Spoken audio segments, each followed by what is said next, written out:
Welcome back to the Welsh phrase of the week. This week we are learning the words tea and diolch. Tea means you. Repeat after me. Tea. Tea.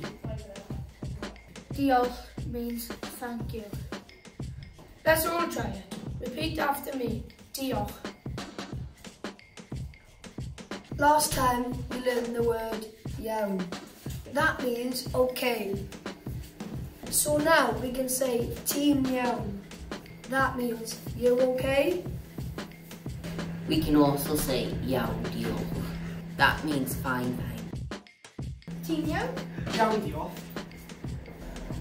Ti'n iawn? Iawn diolch. Ti'n iawn? Iawn diolch. Ti'n iawn? Iawn diolch.